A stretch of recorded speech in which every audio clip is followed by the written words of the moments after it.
Many students coming to study MBBS, they have a lot of problems in the beginning. How to start, how to proceed, how to read effectively, how to give time in their different subjects. So all these are being covered in this brief video. It is an advice to all my MBBS students whom I find it to be very confusing in the beginning of their MBBS curriculum. During the start of the MBBS curriculum, there is a sudden change from the school to the medical courses. When you were in school, you were dealing with all the science subjects, and they were quite few compared to the number of subjects that you get in the MBBS, that is Bachelor of Medicine and Surgery. Another problem is that now we were reading and studying the objects, say chemistry, physics, biology, whatever you have been reading, they are all concerned with certain objects and certain theorems, certain theories. But now you are directly studying the human subject, and yourself being human, it becomes sometimes very much intimidating. Now, how many MBBS subjects you are going to deal with? MBBS curriculum is built of 4.5 years of study plus 1 year of internship in the end of the 4.5 years. So the first professional covers about 1 year, and it is dealing with 3 subjects. One is anatomy, then physiology, then biochemistry. Next, the second professional MBBS is of 1.5 years course, and here you will be dealing with pharmacology, pathology, microbiology, and forensic medicine. Next, you come to the third professional, which is of 1 year course only. Here you will be dealing with the community medicine, then ear, nose, and throat diseases, and eye, that is ophthalmology, the studies of the eye and the diseases of the eye. Last, on the fourth professional, you will be dealing with general medicine, surgery, obstetrics and gynecology, pediatrics, orthopedics, psychiatry, dermatology and venereal diseases, radio diagnosis, radiotherapy, and anesthesiology. So all these round about 19 subjects you are going to deal with in this syllabus, in this curriculum. But what I am showing here, I am showing separately for separate professionals, but the study will start from the third professional or second professional onwards. You will be getting in touch with general medicine, general surgery, ENT, eye, and all the other clinical subjects also. So the first professional is mainly pre-clinics, which comprises of anatomy, physiology, and biochemistry. Then it comes to second professional, which is pharmacology, pathology, and microbiology, along with forensic medicine. But when you are dealing with these subjects from the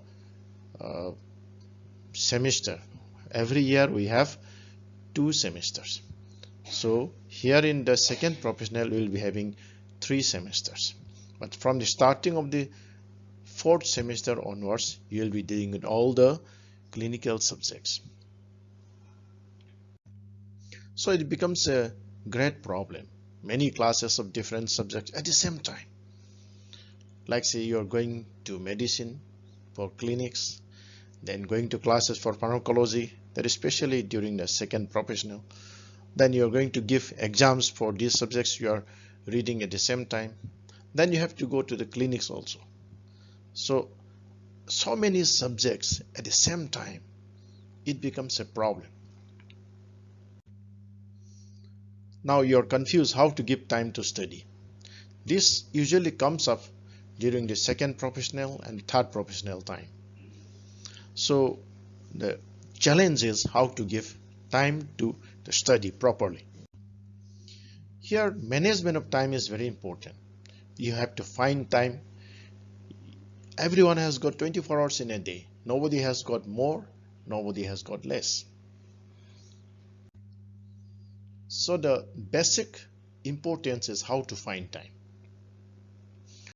Now, most important time that you need to give in a day out of these 24 hours is about 7 to 8 hours in sleep. Ideally, it should be from around 10 p.m. at night to 6 a.m. And you are not supposed to sleep during the daytime. This is the time when you are supposed to read. And the nighttime sleep, you should get adequate sleep so that you will have a proper health. At the same time, your brain will be functioning properly and your memory will be in the top condition. Next, exercise. Exercise is very much important because our body is being perfused with blood circulation. Our heart is not enough to perfuse whole of our body, means to spread blood supply to all parts of our body effectively. For that, you need to do some exercise, and this will be good for your health, for your mental health, for your memory, and for your effectiveness in your study, and in effectiveness in grasping the subject.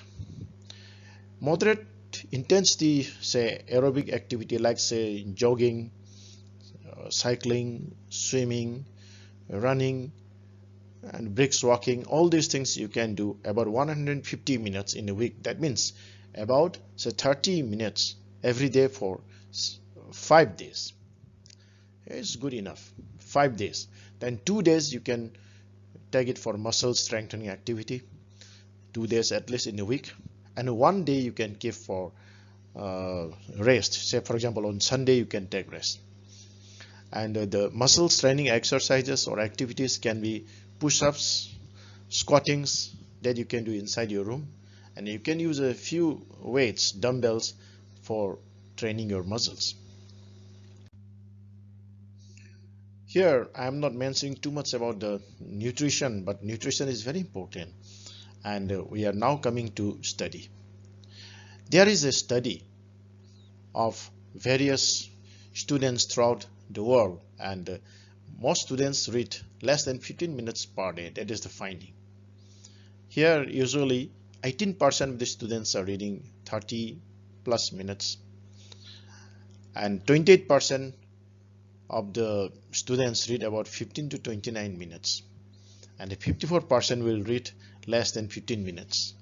This is what I mean to say is that most of the students do not read. But this is talking about the general students. Now you come to the MBBS, and most of the MBBS students, they are coming from very studious environment. They are topper in their classes in the school, so most of them read many longer hours. But optimally, reading should be minimum 2 to 4 hours a day for MBBS. This is minimum. You can increase, but you should not take your time away from your sleep, away from your other important activities. Last,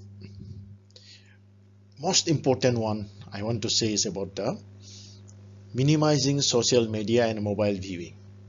There has been a study there. India seems to be in the number 3 position throughout the world who are spending most time in the social media. Nigeria accounts for 4.07 hours in a day. Then Philippines about 4.06. India 2.36 hours in a day average. USA slightly less than India, like this. So this is not something to be very much proud about. You are giving too much time in social media, Facebook, Instagram, Twitter, and YouTube's. This is not very good. It's better to minimize social media and mobile viewing. Sometimes you can keep one day, say for example Sunday, you can keep your mobile off for throughout the day, or sometimes in the middle of the week you can do that, and you should put some special hours specially for using this social media and your mobile phone. This will in the end will create a lot of changes, differences in your results in your lifetime. And if you are giving too much time in the social media and mobile viewing, it will be difficult for you to achieve anything substantial in your future life. Now, how to prepare for going to classes? Ideally, as a teacher of MBBS, I would like to say that first you need to buy a standard book, number one, because without buying your book, how can you start reading? Yes, there are libraries and there are so many papers then you can read in the internet, but you see, first you need a standard book. Standard book is very much essential.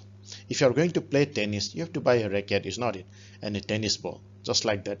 This is the first essential thing you have to do. In any subject, you have to buy one standard book. Then read once the topic that you are going to class. Suppose tomorrow there is one class for ENT or any other subject whatsoever. First you have to read. Just go through, just like going through a novel. Just go through the chapter the teacher is going to teach you. You will have some idea about that. Then you attend the lecture and you will be able to understand quite a lot. And most of the students I find in my class coming without reading beforehand. This should not be done. And once you finish the class, try to write down whatever you have noticed, you have noted down during the time of the lecture. You try to write down. Next thing is you have to talk to a friend or try to explain to him what you have been taught. And teaching or say explaining to someone will make you learn much better. Next, you come back home or in the school or in the hostel, then you read. You need a relook again in the book where the teacher has already taught. So this is a technique. Now the question is, are you ready? So this is how you need to approach your MBBS curriculum. Don't be over intimidated. Don't be intimidated with the MBBS curriculum and all these subjects, 19 subjects you're going to deal with, one at a time. When you're going to climb the Everest, you don't jump or you don't just do something which is unthinkable. Better to start one step at a time. So one step at a time is the best way to proceed. Don't be nervous. Just keep on going, then ultimately you'll reach your goal. Okay, now you are ready. I hope all of you have noticed something in my advice today, and I think you will apply what I have taught you today, and in the long run it will help quite a lot to you. Okay, bye bye.